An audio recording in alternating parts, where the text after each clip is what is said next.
October the 22nd, 2023. Guys, we got a few updates that I'd like to go through. I think they're important. One is the Israeli Defense Forces. They're saying from today we are increasing the strikes in the Gaza Strip. We will enter the next phases of the war. That's what they've been setting up for. There's massive flanks of tanks down along the Gazan border. They're wanting to move, or some of the military wants to move more forces up north to the Golan Heights area because of Hezbollah, but they're not allowed. I guess Netanyahu and some of the chiefs of the military decided not to do that, and I guess it's because they don't want to get too split up. But they know there's trouble coming in the south for sure, and maybe they think their Air Force can handle the movement in the north. But Iran is getting involved, and so is the U.S. Now it continues, and they're saying we will enter Gaza. We will do it for an operational purpose to destroy the infrastructure and the terrorists of Hamas. We will do it in a professional way. This is coming from the chief of the general staff. Gaza's complex. Gaza is densely populated. The enemy is preparing a lot of things there, but we are also preparing from them. And this was at a troop meeting, kind of to bolster the troops up. There's a video here. You can click on it and watch it if you want. It's a short video, but it's important because they are announcing again they are starting to go into phase 2 of moving into Gaza. Now, also during the overnight hours, it says that Iran, there's reports of strange explosions at Revolutionary Guard headquarters. There's a Twitter video that you can watch, and you don't see a lot. You can see some of the flashes, but you can hear the incoming there. And what they're showing here is an underground, looks like basically a bunker that can handle ammunition, troops, jet, aircraft, things like that. It continues, it says, the reports of explosions at the headquarters of the Revolutionary Guards in the capital of Iran, Tehran, are intensifying in the last few hours. Started saying everything is starting to tick up now. We saw where a U.S. aircraft carrier took down some missiles that had been shot from the Yemen area towards Israel, and I think it was 9 different things that were shot down. You had drones, you had these ballistic missiles. And everyone's preparing their big weapons now, even Russia. Actually, they came out with the world's most dangerous weapon that most people didn't even know about. Now, a lot of us don't realize how many U.S. bases are in the Middle East. Turkey is surrounded. I think there's over 20 air bases, maybe more than that, surrounding Turkey. And it's becoming quite a concern for not only these countries, but for the U.S. Military itself. It says urgent request to Greece for the use of a second base. They are preparing to relocate bombers. The U.S. wants an air base from Greece. Now, if you think about where Turkey is, you've got the Aegean Sea right there, and then there's Greece. They're just basically neighbors. And while the fire in the Middle East is flaring up, with the risk of the great powers also getting involved, the Americans, according to what the Open TV station broadcast, made a request to Greece to use a second base besides Suda for the aircraft there, as in Crete with so much they have brought there is overcrowding.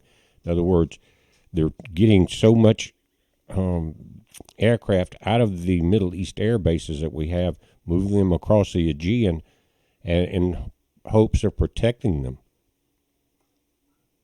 It is noteworthy that the Suda base, due to the developments of the last few weeks and the prevailing alarm, has received so many aircraft, among them transporters, that it cannot handle anymore.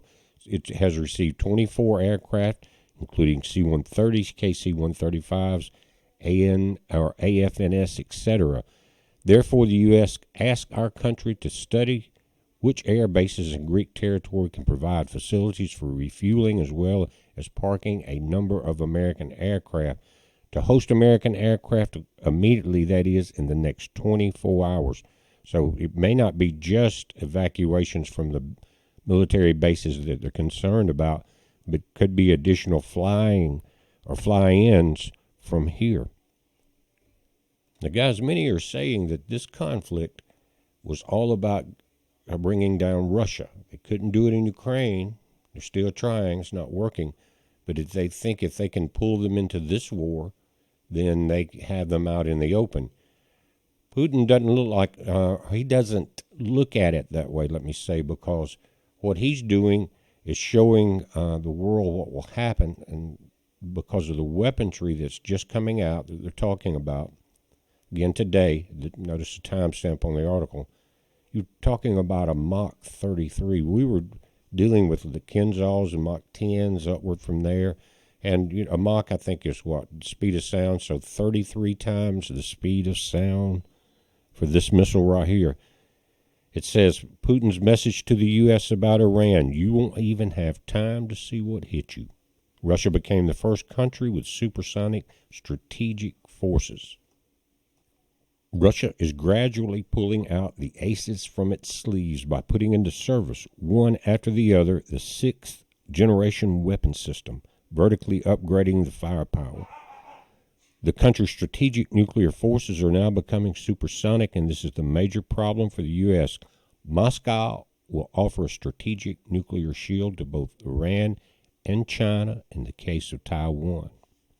72 hours earlier, Moscow put MiG-31s with the KM-47M2 Kinzhals on a 24-hour patrol in the Black Sea, targeting U.S. aircraft carriers in the Mediterranean. We did a video about that.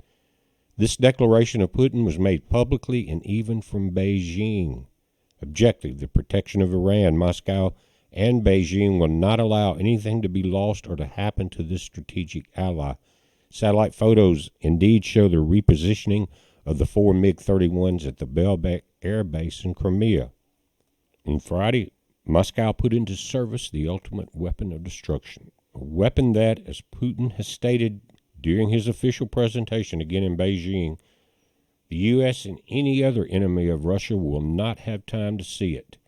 It says Russia's invisible weapon is in service. It's unstoppable by U.S. BMDs. That's ballistic missile defense systems, I believe. That we're talking about what they're calling Avangard's. They can develop a speed of Mach 27, that is 27 times the speed of sound.